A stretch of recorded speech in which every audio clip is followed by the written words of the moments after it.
আমি সেই রাজনৈতিক দলকে বলতে চাই, ইসলামপন্থী সেই রাজনৈতিক দল, যে আপনাদের ৭১-এর ভূমিকা কি ছিল? আপনারা কোন সেক্টরে যুদ্ধ করেছেন? আপনি যদি বলেন যে ৭১-এ মুক্তিযুদ্ধ স্বাধীনতা ভুল হয়েছে, আর এখন যদি ওনাদেরকে বিজয় দিবস পালন করেন আর মুক্তিযুদ্ধ হিসেবে শ্রদ্ধা করেন, তাহলে আপনি আপনার থিসিস তো মানেন না, আপনি তো উল্টিয়েছেন। আপনি বলেন রহিম ভাই খুব খারাপ, আবার এখন করতেছেন রহিম ভাই জাতীয় শ্রেষ্ঠ সন্তান। আপনার কথা দুইটা হয়ে গেল না? ৫ই অগস্টের গণ অভ্যুত্থান বাংলাদেশের বড় রাজনৈতিক দলগুলোর মধ্যে বোধহয় সবচেয়ে বেশি সম্ভাবনা তৈরি করে দিয়েছে দেশের সবচেয়ে বড় ইসলামপন্থী দল বাংলাদেশ জামায়াতে ইসলামীর জন্য। এটাও ঠিক যে শেখ হাসিনার ১৫ বছরের শাসনের সময় সবচেয়ে বেশি নির্যাতিত হয়েছেন এই দলের নেতাকর্মীরাই। ফলে পট পরিবর্তনের পথ ধরে জামায়াত এখন নতুন করে নিজেকে জনগণের সামনে হাজির করছে। একটি অবাধ, নিরপেক্ষ এবং অংশগ্রহণমূলক নির্বাচনের যে স্বপ্ন বাংলাদেশের মানুষ আজও বুকে ধরে রেখেছেন, তাকে সামনে রেখে জামায়াতে ইসলামী এরই মধ্যে ভোটারদের মন জয়ের প্রচেষ্টাও শুরু করেছে। কিন্তু এটা করতে গিয়ে তারা কিছু নতুন নতুন ন্যারেটিভ তৈরি করছেন, যার সঙ্গে তাদের অতীত ইতিহাস কিংবা বর্তমান বাস্তবতার কোনো মিল খুঁজে পাওয়া যাচ্ছে না। জামায়াত আগে যা বলেছে বা করেছে আর এখন যা করছে বা বলছে, তার মধ্যে কি কোনো ফারাক রয়েছে? আজকের আয়োজনে আমরা সেগুলো একটু খুঁটিয়ে দেখতে চাই, একটু যাচাই করে দেখতে চাই। দূরের জানালায় আপনাদের সাদর আমন্ত্রণ জানাচ্ছি আমি মাসুদ হাসান খান। আশা করি ভিডিওটা পুরোটা দেখবেন, ভালো লাগলে লাইক দেবেন, শেয়ার করবেন এবং চ্যানেলটি সাবস্ক্রাইব করবেন। আমরা এমন একটি দেশ চাই, সাংবাদিক বন্ধুরা যা কালো দেখবে নির্ভয়ে বলবে তুমি কালো, আর যাকে ভালো দেখবে নির্ভয়ে বলবে তুমি সাদা। এই সাদাকে সাদা বলার এবং কালোকে কালো বলার এই বাক স্বাধীনতা আমরা নিশ্চিত করতে চাই। Thanks doctor Shafiqur Rahman. সাদা কালো নিয়ে একটু কথা বলার প্রয়োজন এখন সত্যি দেখা দিয়েছে। ২০১৯ সালের কথা, আমি তখন বিবিসি বাংলায় কাজ করি। সে সময় আমার সহকর্মী কাদির কলল একটি গুরুত্বপূর্ণ রিপোর্ট তৈরি করেছিলেন।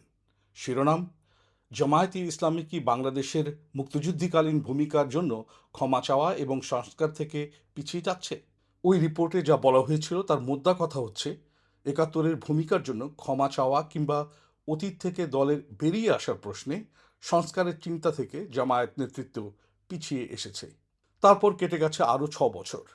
১৯৭১ সালে তৎকালীন জামায়াত নেতাদের বাংলাদেশ বিরোধী ভূমিকার জন্য জাতির কাছে ক্ষমা চাওয়ার প্রশ্নে জামাতের এখনকার নেতারা কিন্তু ঠিক আগের মতোই মুখ বুজে আছেন। অনেকটা উট পাখির মতোই, যেন বালিতে মুখ গুজে রাখলেই ১৯৭১, মুক্তিযুদ্ধ, গণহত্যা ইত্যাদি ইস্যুগুলো হাওয়ায় মিলিয়ে যাবে।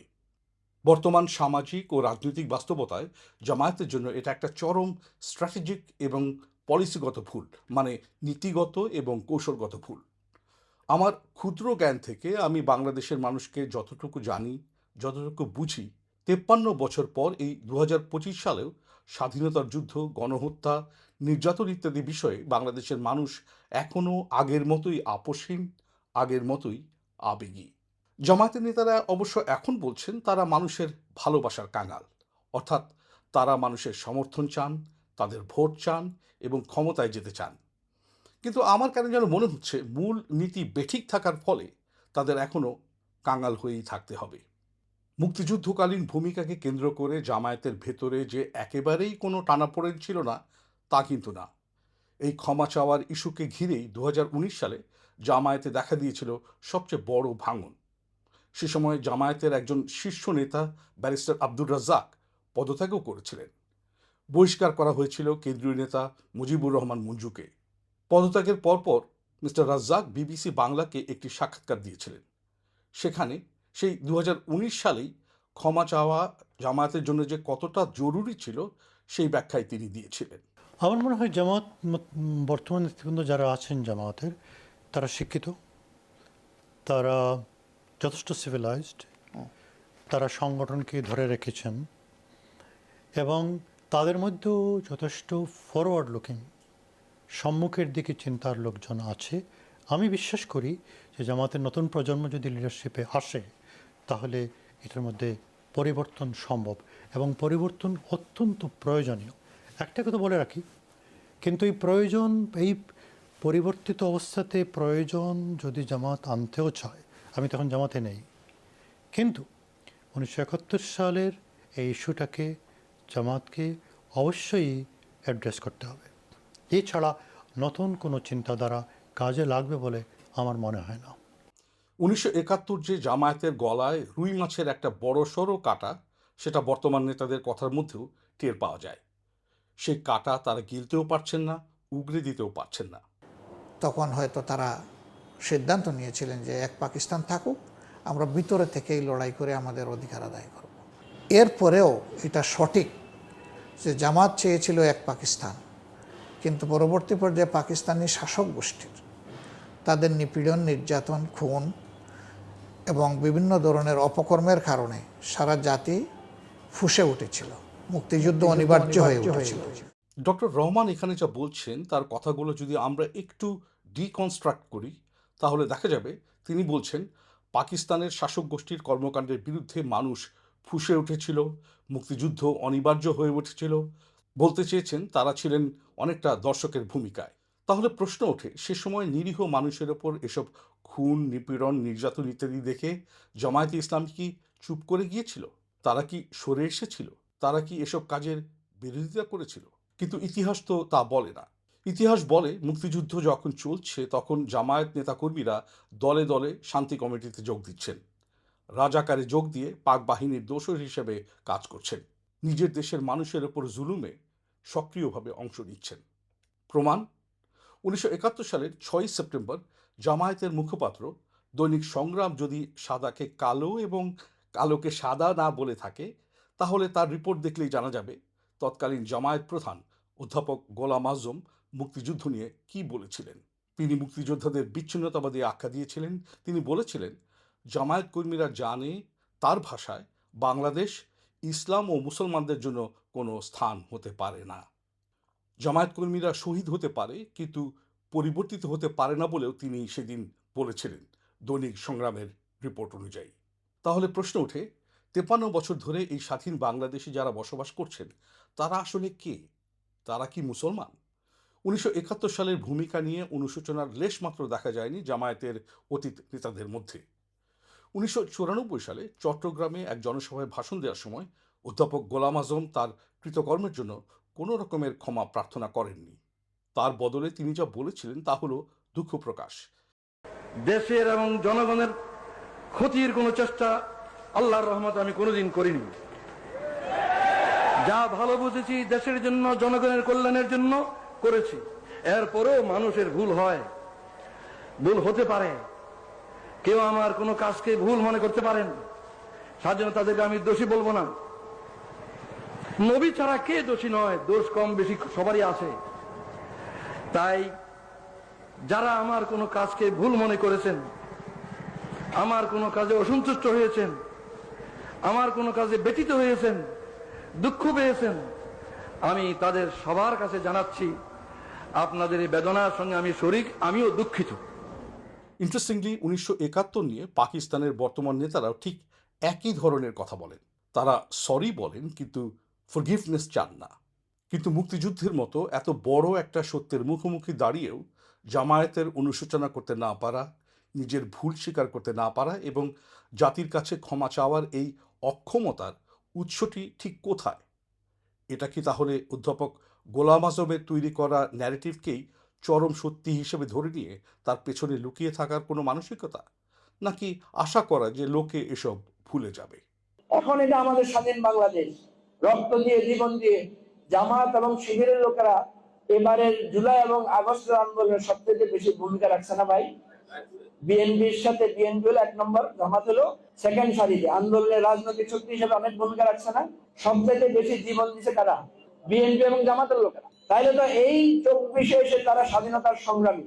এই 24-এ যারা আওয়ামী লীগের পক্ষে ছিল, আওয়ামী লীগের ফ্যাসিবাদের শাসনকে সমর্থন করছে, এদেরকে আমরা এখন কি দেখতেছেন? দালাল দেখতেছেন না?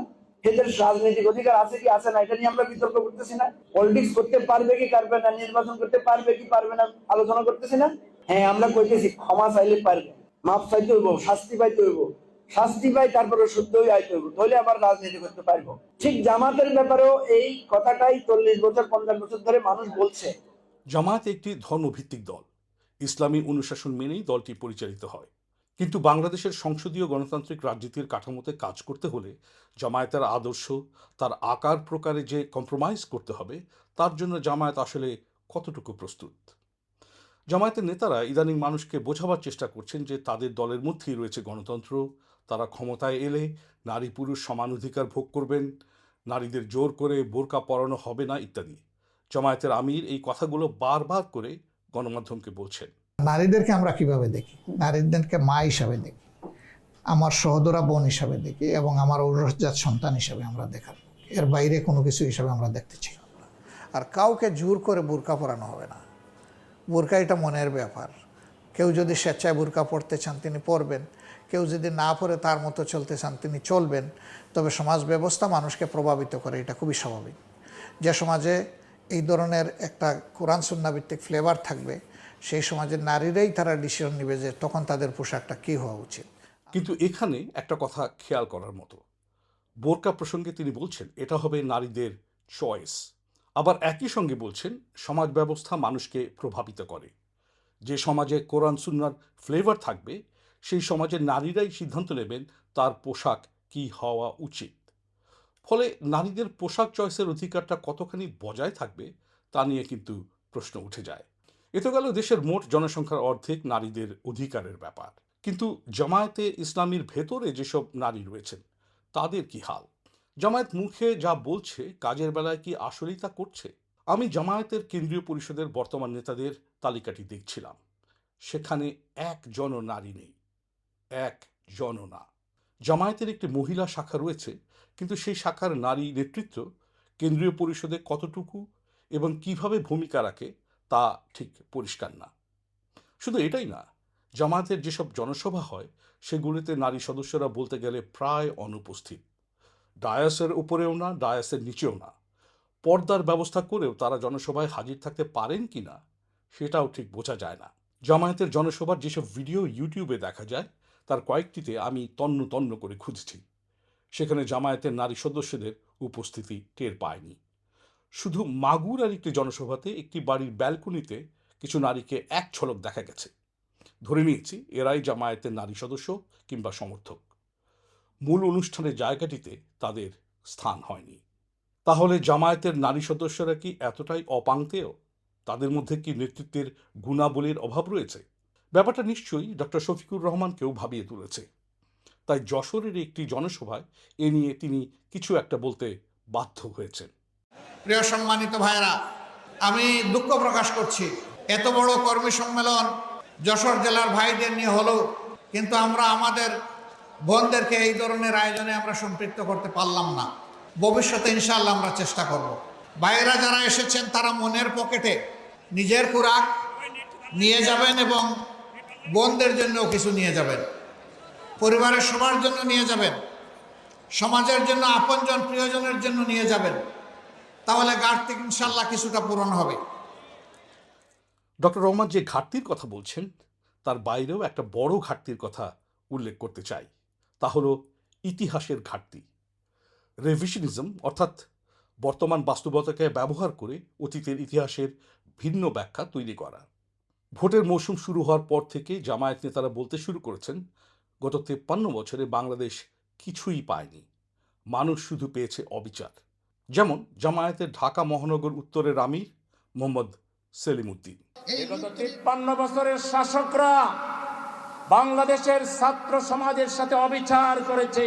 সব ঘরে ঘরে পাড়ায় মহল্লায় এই স্লোগান দিয়ে প্রকম্পিত করতে হবে ইনশাআল্লাহ, ঠিক না? আমরা আল্লাহর আইন চাই। এখানে সমস্যা হলো জামায়াত আওয়ামী লীগের 15 বছরের দেশ শাসনের চশমা দিয়েই এখন সবকিছুকে দেখতে চাইছে। তারা বলার চেষ্টা করছেন নতুন ইতিহাসে শুরু হবে এখন থেকেই। কিন্তু জামাত নিজেই যে বাংলাদেশের 53 বছরের রাজনৈতিক ইতিহাসের একটি অংশ, তাহলে নেতারা কি সেটা ভুলে গেছেন? ঠিকই, এই 53 বছরে মানুষের আশা আকাঙ্ক্ষা অনেকবারই ধূলিসাৎ হয়েছে, তারপরও মানুষ কিন্তু হতাশ হয়নি, প্রত্যেকবারই নতুন করে আশায় বুক বেঁধেছে। তাহলে এতদিনে দেশটা কি একেবারেই কিছুই অর্জন করতে পারেনি? আর সেই অর্জনটা অস্বীকার করলে কি দেশের মানুষকেই ছোট করা হয় না? আপনাদের হয়তো মনে আছে 2001 সালে ভোটে জিতে বিএনপি যে জোট সরকার গঠন করেছিল, তাতে 3টি গুরুত্বপূর্ণ মন্ত্রণালয়ের দায়িত্ব পেয়েছিলেন জামায়াতের দুজন শীর্ষস্থানীয় নেতা, মতিউর রহমান নিজামী এবং আলী আহসান মোহাম্মদ মুজাহিদ। সেই কথা কিন্তু আজও জামায়াত নেতারা বেশ গর্ব করেই বলেন। দুর্নীতির বিরুদ্ধে আমরা কোনো ধরনের টলারেন্স দেখাবো না, এই কথা অনেকেই বলেন, কিন্তু সকলেই ফেল করেছেন এই জায়গায়। আমরা ফেল করতে চাই না। বলবেন তার প্রমাণ কি? অবশ্যই প্রমাণ আছে। আমাদের দুইজন শীর্ষস্থানীয় দায়িত্বশীল নেতা 2001 সালে জোট সরকারের মিনিস্টার ছিলেন। তারা পর্যায়ক্রমে একজন 2টা এবং একজন 1টা মিনিস্ট্রিতে দায়িত্ব পালন করেছেন। তাদের মিনিস্ট্রিগুলোতে, শুধু তাদের না, ওভারঅল মিনিস্ট্রিগুলোতেও অনেকের পক্ষে দুর্নীতি খুঁজে পাওয়া দুষ্কর হয়ে গিয়েছে। স্বচ্ছতা ছিল। তারা সততার সাথে এই দায়িত্ব পালন করেছেন। ফলে একটা ঘোলাটে ইতিহাসকে আঁকড়ে ধরে রাখার প্রাণান্তকর প্রচেষ্টা, 1971 সালের ভূমিকার জন্য ক্ষমা চাইবার মতো সৎ সাহসের অভাব, দলের শীর্ষ নেতৃত্বের কাঠামোতে নারী নেতাদের প্রান্তিক ভূমিকা, এই সব কিছু মিলিয়ে বাংলাদেশ জামায়াতে ইসলামী মানুষের মন কতটুকু জয় করতে পারবে তার চরম পরীক্ষা হয়ে যাবে আগামী নির্বাচনে। দূরের জানালার এই আয়োজন সম্পর্কে আপনার কোনো মতামত থাকলে আপনি কমেন্ট বক্সে তা জানাতে পারেন। ভালো লাগলে শেয়ার করতে পারেন এবং চ্যানেলটি সাবস্ক্রাইব করতে পারেন। আপনার সমর্থন আমাকে আরও নতুন নতুন কন্টেন্ট তৈরিতে উদ্বুদ্ধ করবে। দেখা হবে আগামী আয়োজনে। সে পর্যন্ত ভালো থাকুন।